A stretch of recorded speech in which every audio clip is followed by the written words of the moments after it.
Bonjour à tous et bienvenue dans Ecorex. Les populations de la région de Fatick vont être impactées par le projet pétrolier Sangomar de la joint venture dirigée par Woodside. L'ITIE, dans le cadre de sa stratégie de dissémination du rapport 2018, a tenu une série de rencontres dans la région.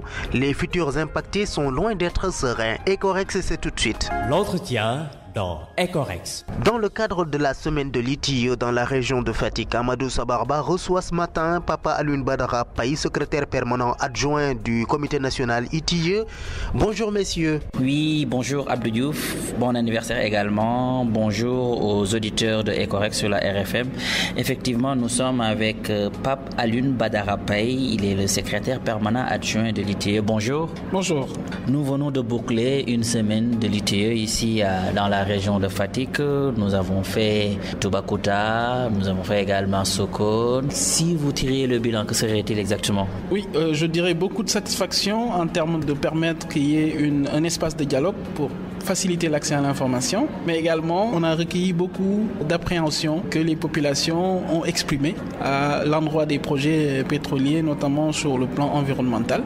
Donc c'est un bilan, une satisfaction pour le fait qu'il y a eu beaucoup de communautés qui ont participé à ces différents espaces de dialogue, mais aussi ils n'ont pas eu une confiance, on dirait, par rapport à la gestion environnementale. C'est normal, on est au début des exploitations et on a essayé au moins d'ouvrir le dialogue sur cet aspect-là, et je dirais que globalement c'est un bilan satisfaisant. On a remarqué que c'est la communication qui faisait défaut.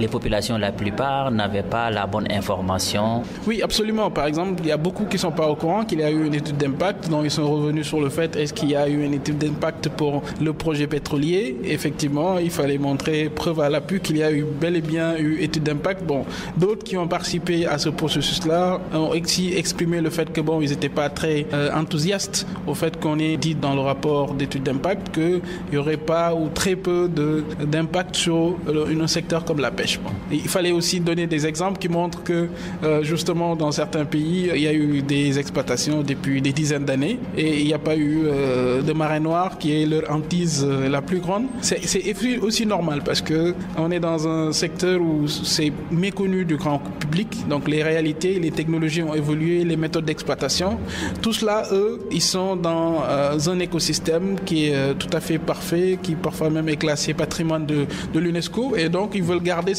coûte que coûte ce patrimoine-là. Justement, maintenant, cette étude d'impact de Woodside qui a suscité aussi une inquiétude de la part des populations qui n'ont pas compris carrément cette étude environnementale. Oui, je pense que l'étude c'est une chose, mais après il y a tout un plan de communication qui est un corollaire justement de l'étude. Qui n'a pas été faite peut-être?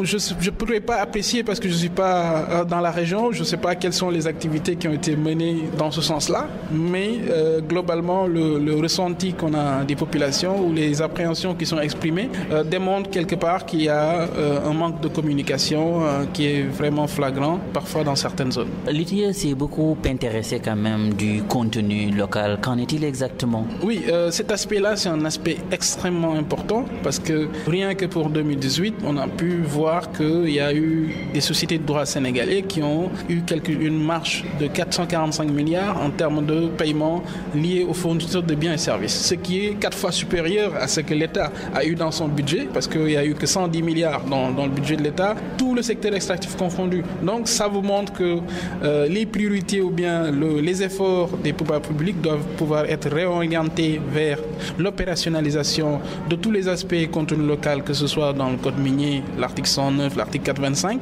mais également dans le code pétrolier et la loi sur le contenu local. Dans le secteur des hydrocarbures, il y a urgence que justement tous les mécanismes opérationnels soient mis en place, les décrets d'application, et qu'on arrive à mettre à niveau les PME, PMI des différentes zones où il y a l'activité, mais jusqu'au niveau national, pour que les opportunités soient captées par le secteur privé national. Justement, Papa Alioune Badara Paye, secrétaire permanent adjoint du comité national ITIE, les opportunités à capter, vous l'avez dit, par le secteur privé local entrent dans le cadre du contenu local que nous évoquons en comparaison avec la RSE, la responsabilité sociétale des entreprises. Ecorex, reportage. Mamadou Diagne.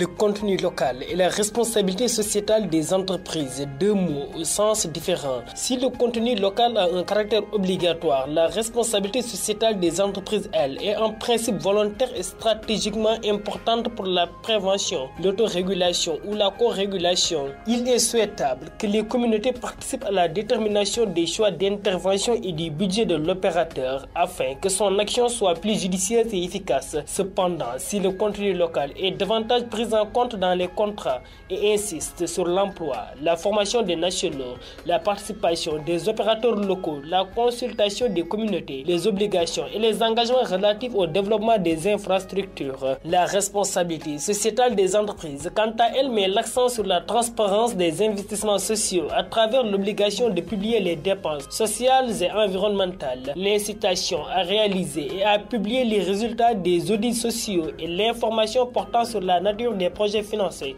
les objectifs visés, l'impact réel sur les populations et les montants investis. La responsabilité sociétale des entreprises est définie comme l'intégration volontaire par les entreprises de préoccupations sociales et environnementales à leurs activités commerciales et leurs relations avec les parties prenantes. Une entreprise qui pratique la RSE va donc chercher à avoir un impact positif sur la société tout en étant économiquement viable. Merci beaucoup Mamadou Diagne.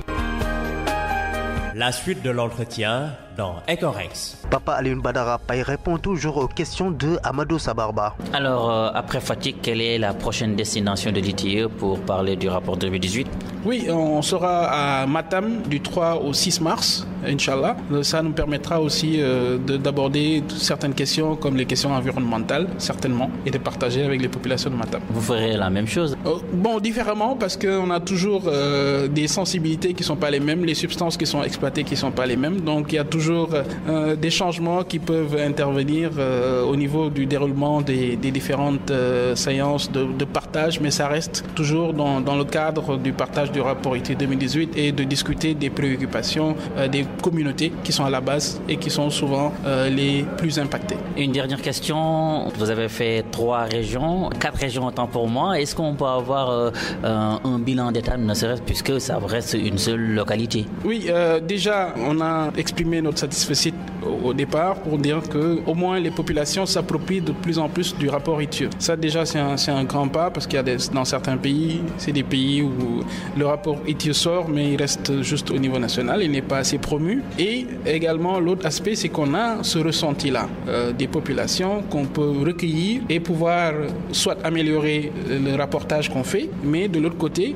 sensibiliser les autorités, les pouvoirs publics qui sont en charge de ce secteur pour montrer que peut-être la loi elle est bien là, ces décrets d'application sont là pour le secteur minier ou le secteur pétrolier, mais les populations réclament l'impact socio-économique au niveau local. Donc c'est cet aspect qui est plus important pour les populations et c'est aussi une autre appréhension que les populations ont exprimée et qui est très important pour eux, c'est de pouvoir préserver les moyens de subsistance qui existent déjà. Vous avez des activités traditionnelles, l'agriculture, la pêche, l'écotourisme, le tourisme simplement, qui sont des activités, des secteurs porteurs qui emploient plus de personnes que même le secteur minier ou le secteur pétrolier. Donc c'est très important de concilier les deux et d'aller vers une exploitation durable pour notre développement durable. Merci beaucoup.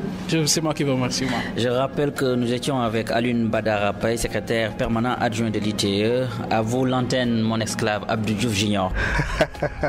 Esclave, il a dit dans vos rêves, oui. Sacré Amadou Sabaraba. Merci en tout cas. Merci pour cet entretien avec Alioune Badara Paye. Vous avez aussi donné la parole aux populations qui vont être impactées par le projet Sangomar. Nous les écoutons. La gestion des ressources minières est du domaine complexe, je dirais. Donc ce qui fait que tout le monde ne peut pas savoir. C'est un domaine qui est très complexe, qui génère beaucoup de revenus. Partout où l'argent coule, c'est complexe. Mais la population quand même doit savoir à quoi ça tenir. Comme l'a dit récemment la loi qui est votée depuis le référendum, ça appartient au peuple. Donc le peuple doit savoir. Au moment où son Excellence le Président de la République a eu l'initiative de mettre en place une commission présidée présidée par Madame la ministre Marie Colsec, qui est en train de faire le tour du Sénégal pour au moins mieux expliquer le rapport de 2018. C'est la première fois que j'assiste à une rencontre comme celle-ci. Oui, et ça, c'est une très bonne initiative parce qu'il faut que les gens qui sont à la base, qui bénéficient de cette structure-là, le savent. Les populations, les collectivités territoriales vont être suffisamment informées et prendre les dispositions nécessaires. Merci à Amadou Sabarba qui a entièrement réalisé cette émission. Ecorex, les rendez-vous. Petrosen, dans le cadre de la promotion des 12 blocs offshore du Sénégal, organise un roadshow justement pour ce licensing round. Après Londres, la délégation se rend à Houston aux États-Unis. Le roadshow est prévu le 25 février. Oxfam et ses partenaires de la société civile organisent des activités de sensibilisation à Sokone sur le thème. Sensibilisation sur la problématique de l'exploitation du pétrole au large de Sangomar et partage des outils développés par Oxfam dans le cadre de son programme de gouvernance des industries extractives au Sénégal. Les activités qui ont démarré ce 22 se poursuivent jusqu'au 24 février. Vous pouvez réécouter cette émission sur rfm.sn. Ecorex, c'est fini. Merci de l'avoir suivi. À samedi prochain pour un nouveau regard sur nos ressources extractives.